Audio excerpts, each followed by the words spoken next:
શું આપ જાણો છો કે 68 કરોડ તીર્થ દેવતાઓનું રૂપ ધારણ કરીને અયોધ્યા ધામના દર્શન કરવા આવે છે અને સાથે સાથે સરયુ નદીમાં પ્રતિદિન સ્નાન કરવા આવે છે?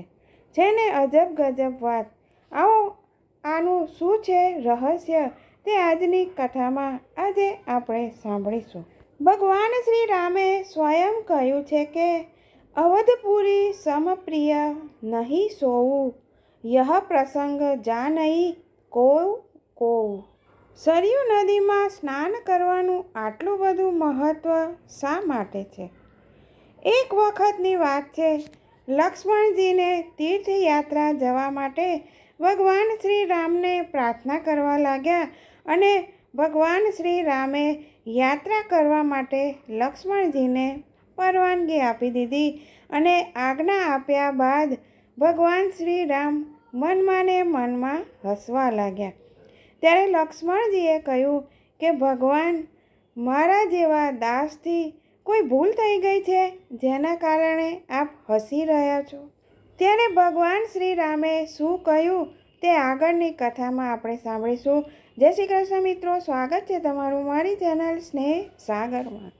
જો આ લક્ષ્મણજીના તીર્થયાત્રા કરવાની વાર્તા, કથા, કહાની આપ સર્વને પસંદ આવી હોય તો લાઈક, શેર અને સબસ્ક્રાઈબ કરી બેલ આઇકોન હિટ કરશો. શ્રી રામે લક્ષ્મણજીને કહ્યું કે સમય આવ્યા પર તમને પોતાની મેળે જ ખબર પડી જશે કે હું મનમાં ને મનમાં શા માટે હસતો હતો. લક્ષ્મણજી તો તીર્થયાત્રા પર જવાની તૈયારી કરવા લાગ્યા. ગુરુદેવ શ્રી વશિષ્ઠને યાત્રાનું મુહૂર્ત અને શ્રાવણ મહિનાની શુક્લ પક્ષની પંચમીનું કાઢ્યું હતું એટલે એ દિવસે જવા માટેની તૈયારી કરવા માંડ્યા.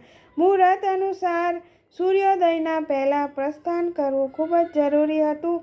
લક્ષ્મણજીને તૈયારી કરતાં કરતાં રાત્રે 2 વાગી ગયા અને પછી તેમણે વિચાર્યું કે હવે જો હું સૂઈ જઈશ તો સવારે વહેલું ઉઠાય નહીં અને આ વિચારમાં જ તેમણે વિચાર્યું કે સવારે 5 વાગે યાત્રા કરવાની છે અને વિશ્રામમાં હવે વિલંબ ના કરવો જોઈએ અને બ્રહ્મ મુહૂર્ત પણ થવાની તૈયારીમાં હતું.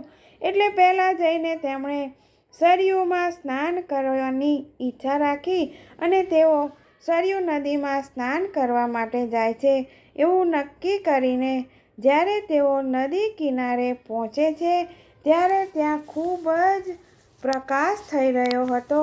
સરયુ નદીના કિનારે એટલું બધું અજવાળું ફેલાયેલું હતું તે જોઈને લક્ષ્મણજી ખૂબ જ અચંબિત થઈ જાય છે કે રાજઘાટ પર હજારો રાજા મહારાજા સ્નાન કરી રહ્યા હતા અને સંધ્યા કરીને આકાશ માર્ગે જઈ રહ્યા હતા.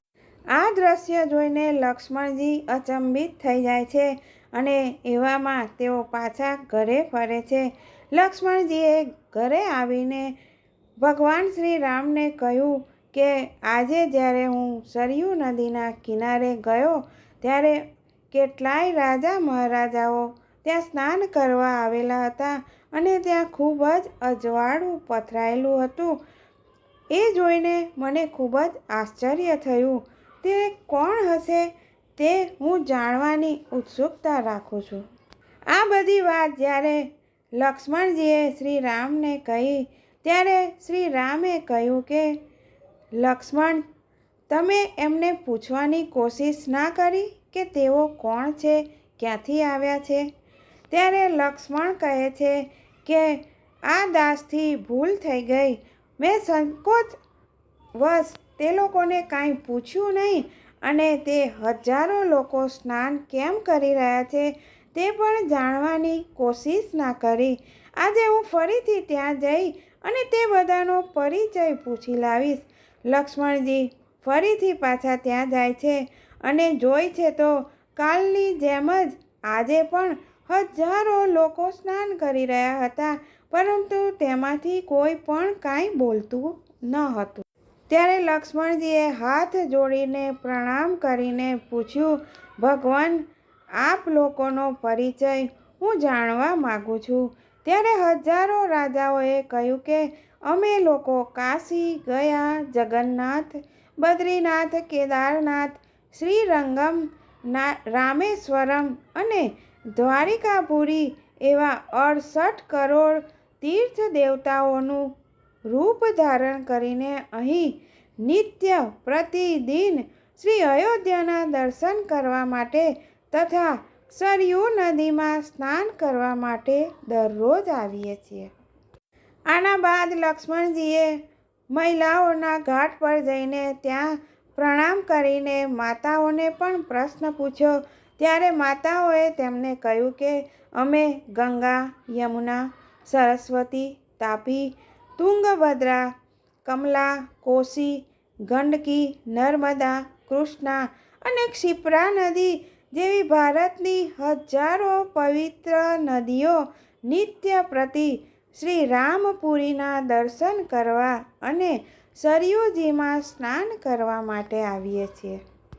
જ્યારે આ વાત કરતા હતા તે જ સમયે એક વિકરાળ કાળો પુરુષ આકાશ માર્ગથી આવ્યો અને સરયુજીની ધારામાં પડી જાય છે.